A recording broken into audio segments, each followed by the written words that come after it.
We are good to start. Let me actually just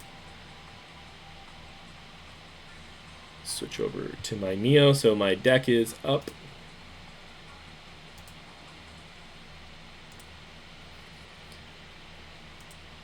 Alright, guys. Let's see what we're up against. Kagero again. Dope. Now I wish I'd brought Tsukiyomi with me. Okay. Let me just get a look at this. Play there. That's 2, that's 3. We can go with that. If I realized I was going to run into this level of dote, I definitely would have had Suki with me.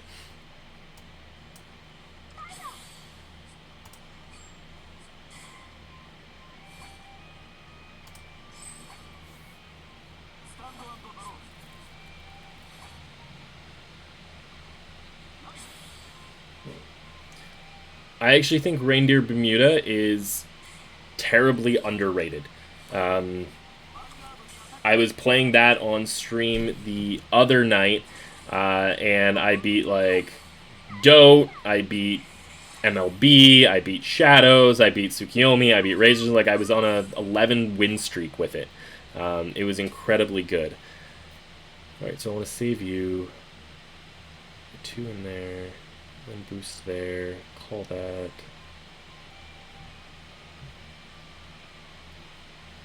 See if I can bait that. Yeah.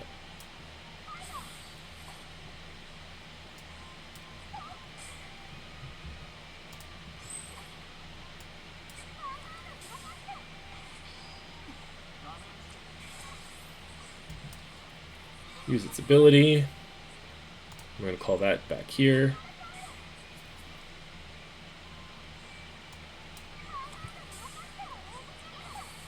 Oh.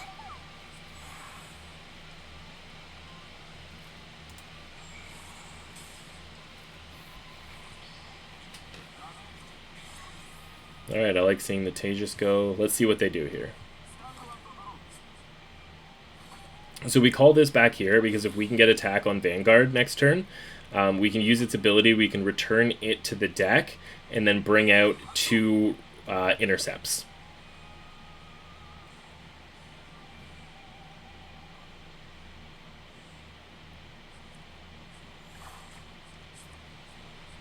Now, if they do something like play a Tejas with a booster and attack it, that'll be a little unfortunate.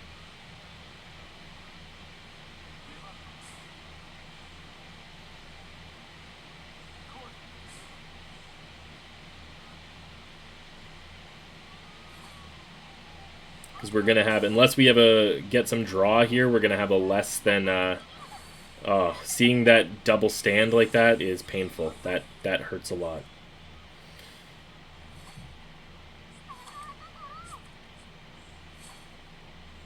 Okay, there we go. Fortunately, we've got a bad ride there. Now, what I'm going to do is I'm going to move this up to the front.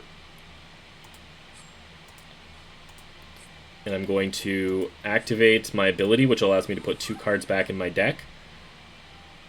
I will battle. We will attack over here. Get the draw trigger.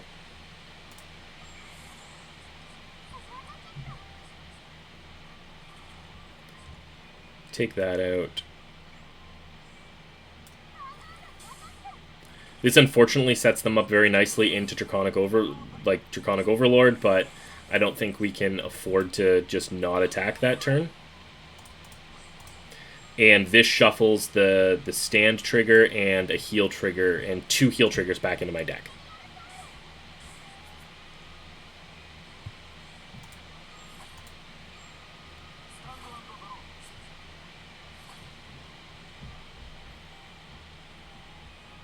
Now, if we get lucky and they don't have the Overlord here, that'd be great. Okay, they've got Overlord the End, which is much better than seeing Draconic Overlord, so. Oh, they've got Overlord as well.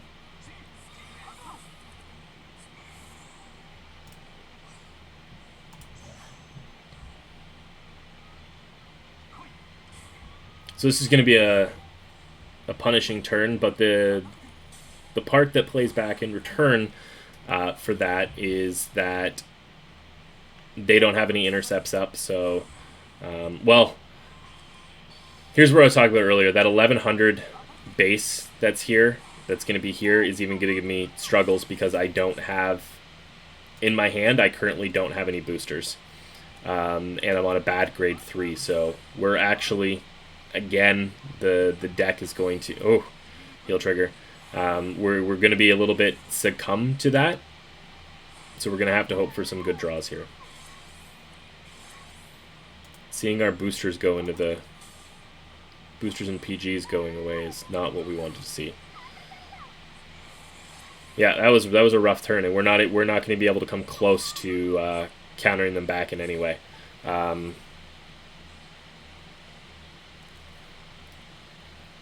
Like, we're in a super, super rough state right now.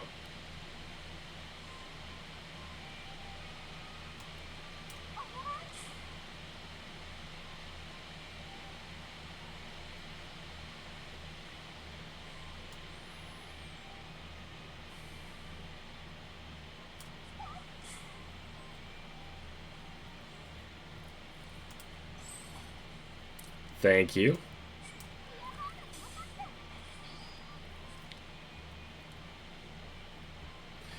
So when we're in a state like this, we do have 2 up. Like, the best bet that I can do,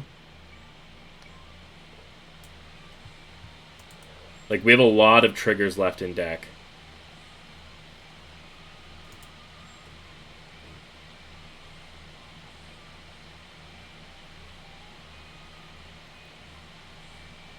I need 2 triggers to take them both out.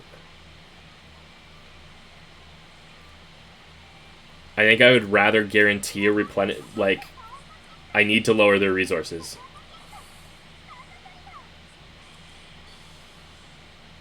Yeah, unfortunately, this isn't strong enough to hit anything on the stand. So this is going to be bizarre.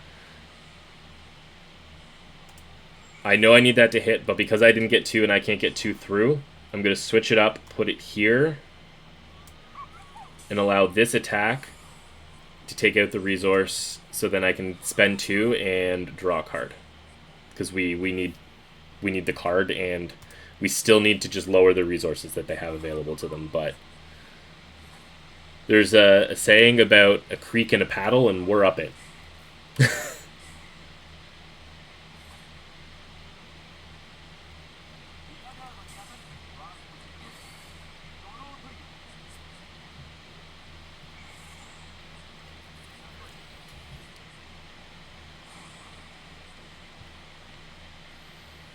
Our games have not been kind, or our decks have not been kind to us.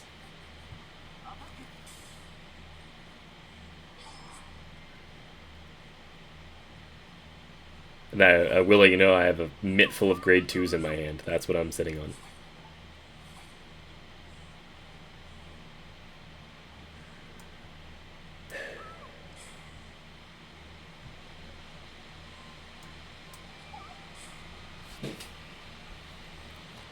So we can keep intercepting for days. Again, we will go here.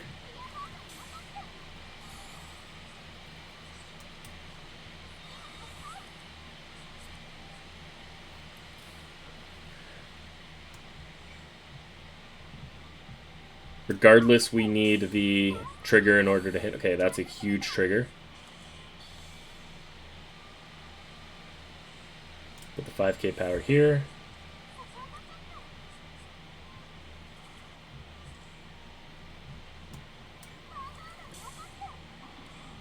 And at least we get to apply some damage that turn, and then they get a draw trigger.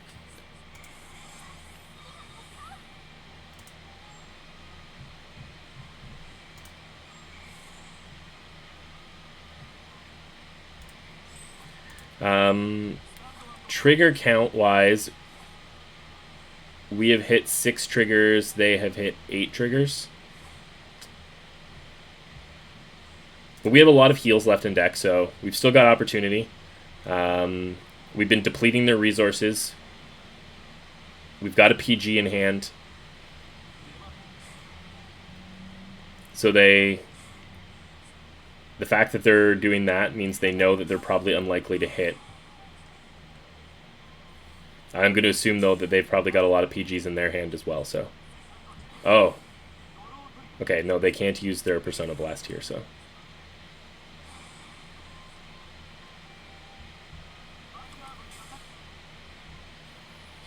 But unfortunately, like, they're hitting their triggers. They've hit seven of their 9 draw triggers.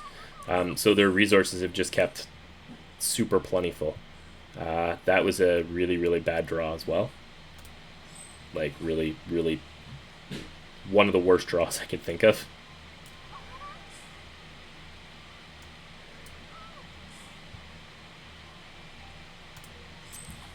So we're just here to, again, keep trucking away here. But, like, see, without getting any grade 3s, even just this one extra 1,000 with no grade 3s and no boosters is proving to be a nightmare. At least they whiffed a heal. And that was their last heal in their deck. So that's exciting. We've got 1 heal left in our deck as well.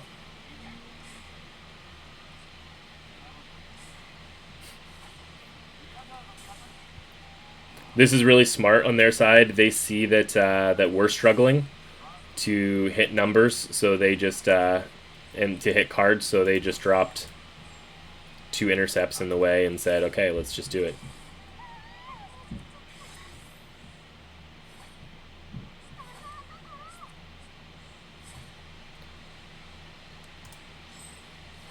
All right, we're going to need the luck of the cards here.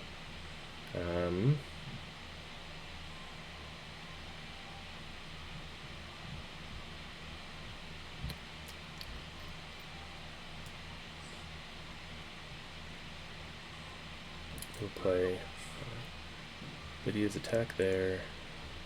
No, Lydia's attack there.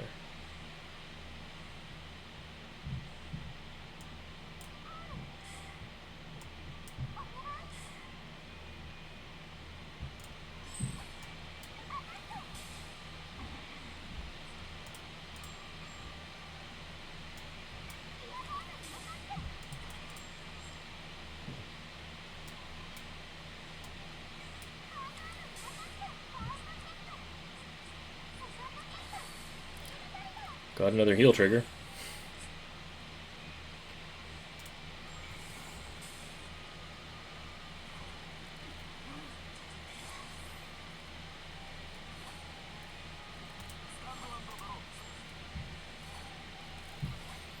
Alright, so big part of this comes down to, can they get me this turn, which likely can. That defensive trigger is huge.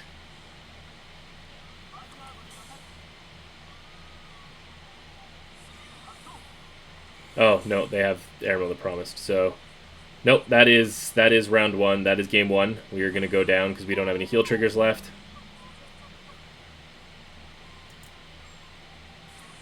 So the first round, the first set of games, we couldn't hit a trigger to save our lives. In this one, we were that deep before we drew our first grade 1. Like, the rest of our deck was basically grade 1s. That's what's going to happen.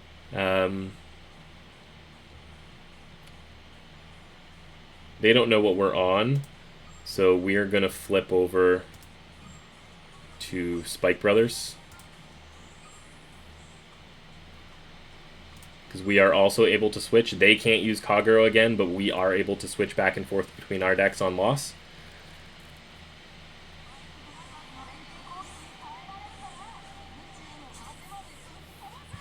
And I did guess I was going to see a lot of Perfect Razors.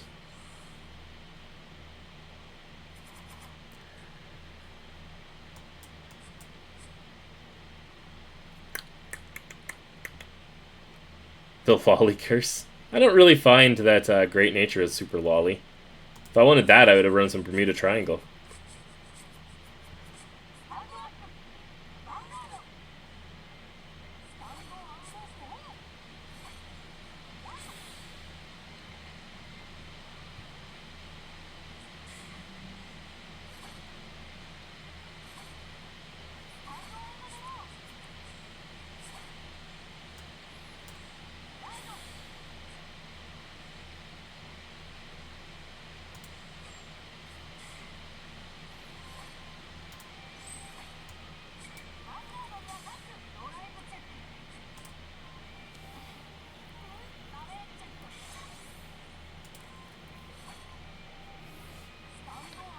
Alright, see how many grade 2s that they knock down here.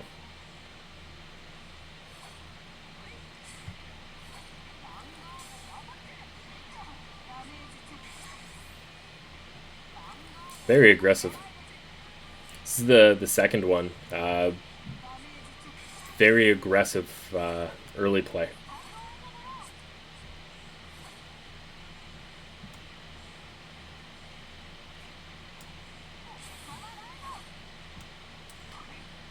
Let the luck of the draw be with me. Nope.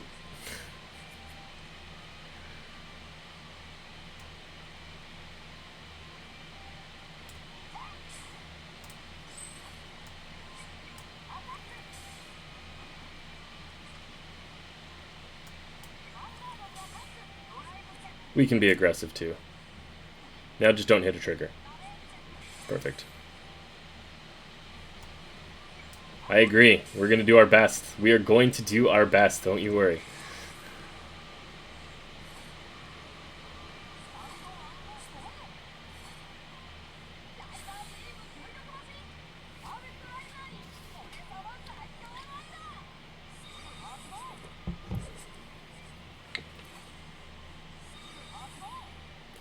Nah, it happens.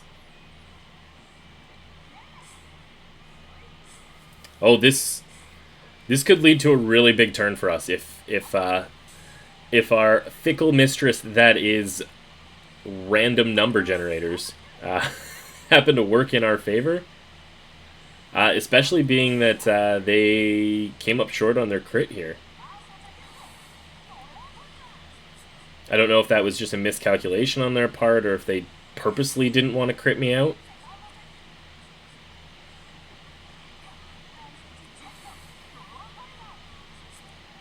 Oh.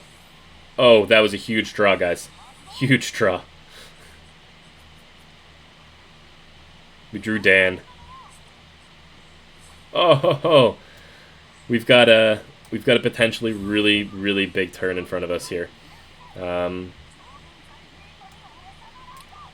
Placing Dan down. We are going to activate here. Grab our goblins up.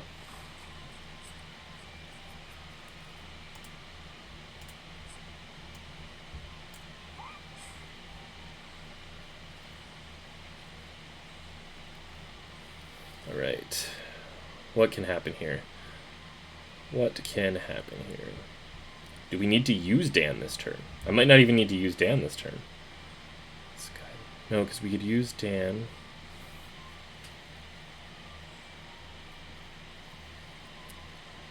We're going to... Do we just go all face?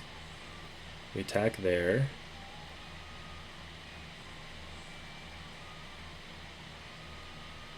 We attack there. They trigger, they go to 21. If we don't trigger, that's already out of range. We could use Dan, call up.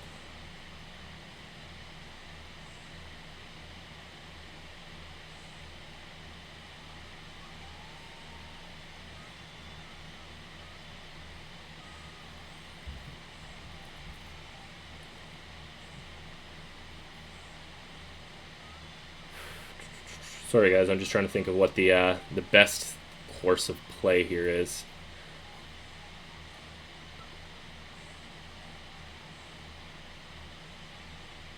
So what happens back? 1, 2, we've got 3 health, but we've got 2 PGs. I think we're safe. If we play Skydiver here, we can go into that, and then we don't need to use Dan this turn. Yeah, I think that's it. I think we're just not using Dan this turn. I like that. I like that. I like that. Let's go to face. We're not going to invoke Dan. And we get rewarded big for not doing that. For doing that. Get rewarded big time.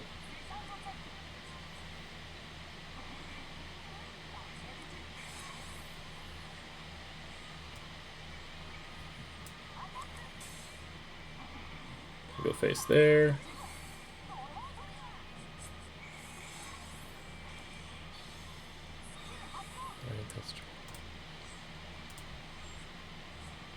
We will see if they've got their PG.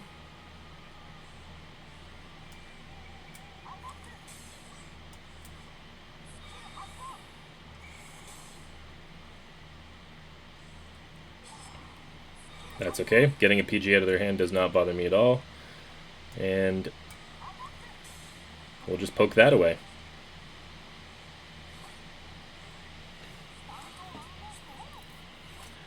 That puts us in a... I feel good about that position. The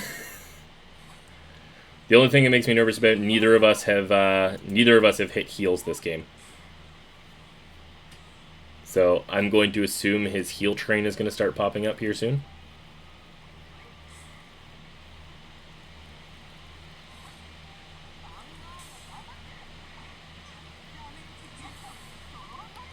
Either that or their hand is full of grade 3s or PGs.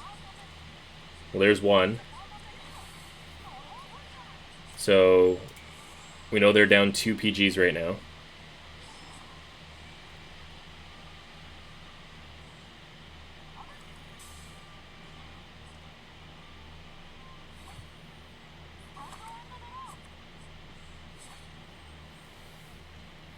That was big for us as well.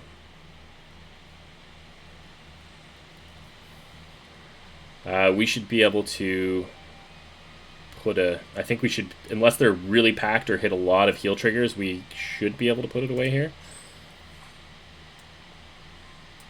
So we're going to play you down. We're going to play you down.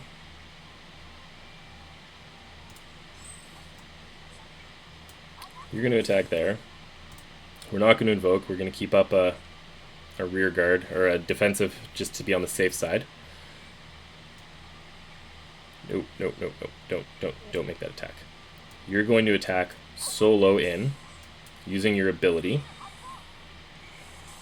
Now, the reason we're doing that is if we attack them both in and they have a PG, Goblin actually doesn't stand. So what we can do now is we can go here.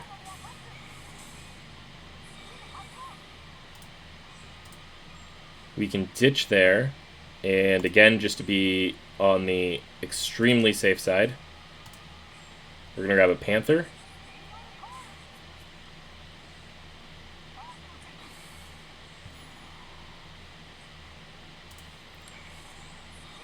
Pump the Panther up, which means if they don't have a PG, if they hit a heal trigger, we're strong enough. There we go. Whew!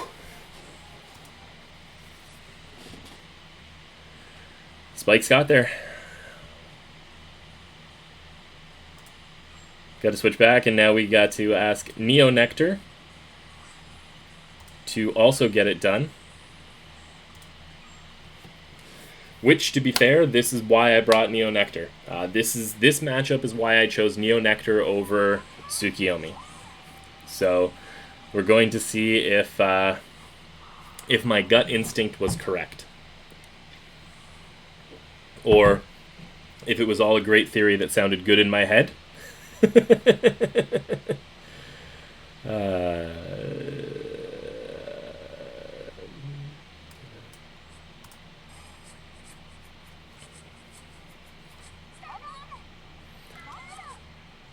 I would really like all the, like a good trigger, I want a really good match between us here, and I'd really like an opportunity to showcase Neo Nectar. Like, even if I lose, I hope it's like a tight competitive match.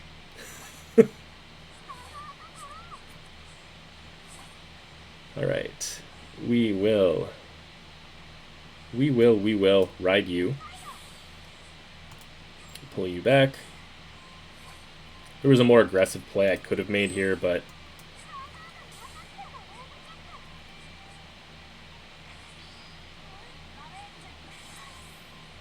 arguably even maybe should have made.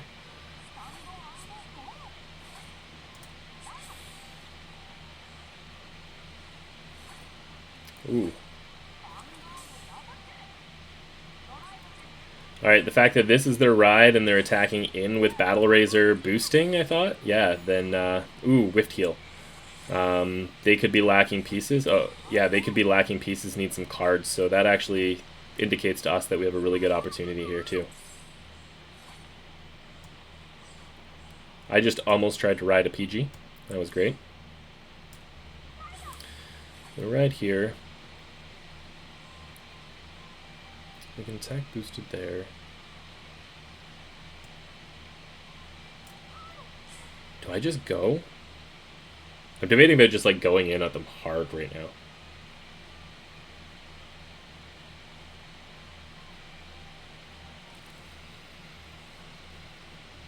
So I play you, play you.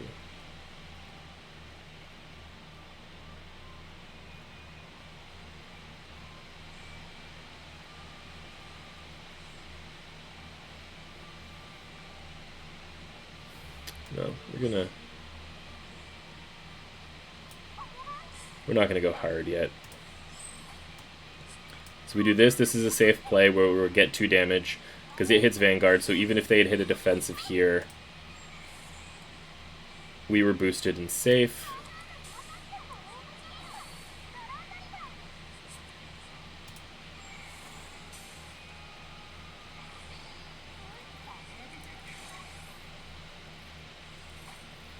Push them to 3. Still have an intercept up and lots of stuff to play out next turn.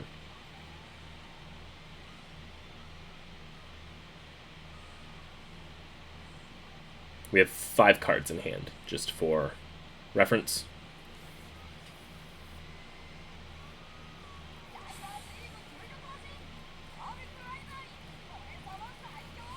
Alright, now how many razors were they holding?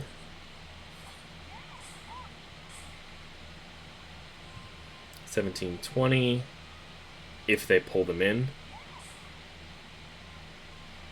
Which, based on the making columns, they're not. So we're not in Crit City yet. And here, if they whiff and we get a defensive trigger, 2 PGs to the bottom. If we get a defensive trigger, which we did, then this doesn't hit anymore. They're still going to attack to shuffle a Battle Razor back in and draw a card. But that was big.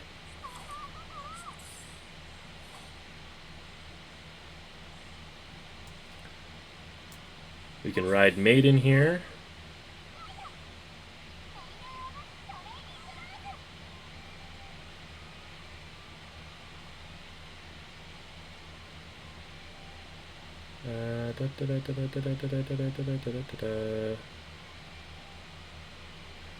What is the play? I play you. You're going to be used to attack there. How many of I went through? None in my soul. So you're safe to do that. So we might actually use you there. Attack there.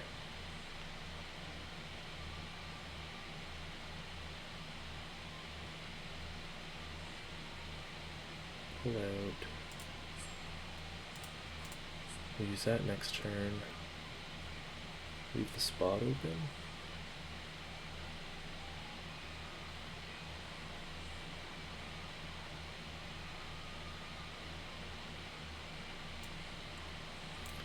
Playing that there. Our games have went terribly, so if I'm seeming a little extra super on the defensive side of things, there's a reason. So we'll attack here. We'll use its ability to put a heal back into our deck.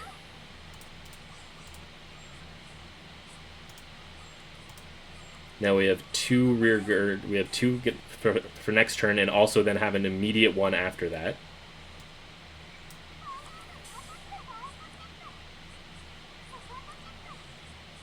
And still push a damage through.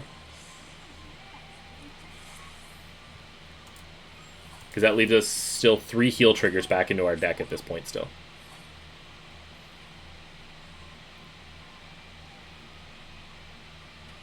And they need to commit 3. Okay, they're even giving up on Razor right now. That's kind of a big deal. Like, we've got them pushed to 5. And unless, like, a heal is good for them, that'll heal them up. They'll be able to stand.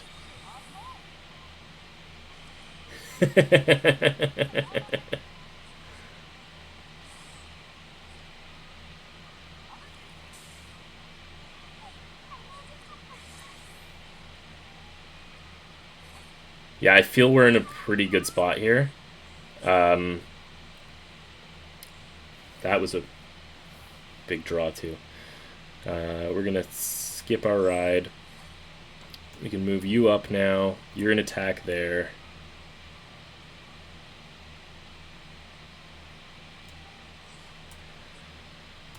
We're actually going to start by activating this.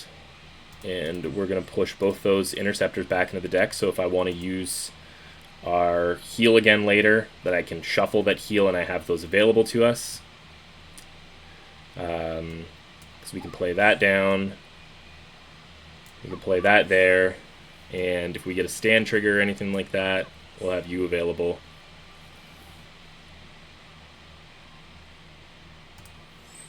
What we'll do here.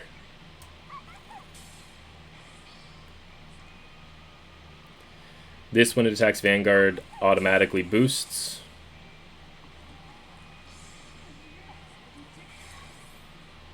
No defensive.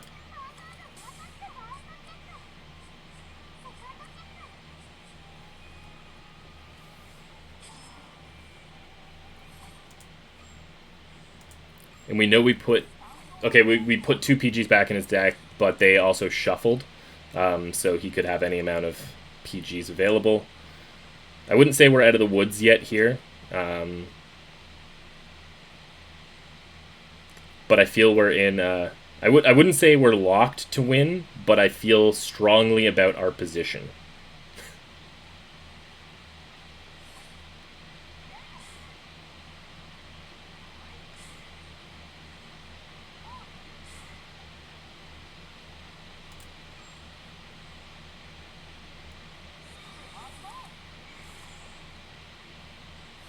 Oh, yeah, jeez.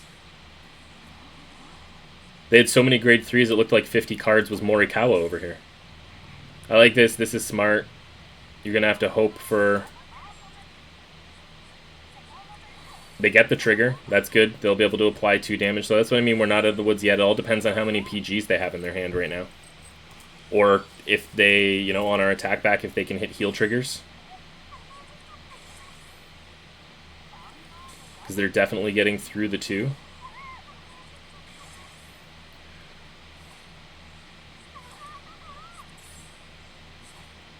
Okay.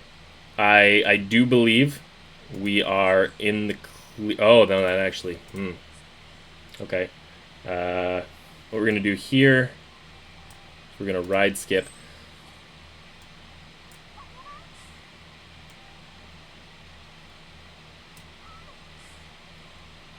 We're going this way.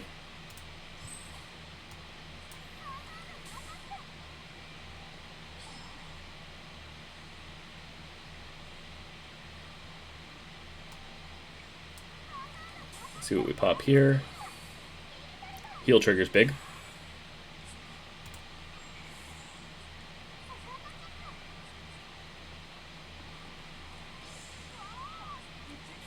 There we go.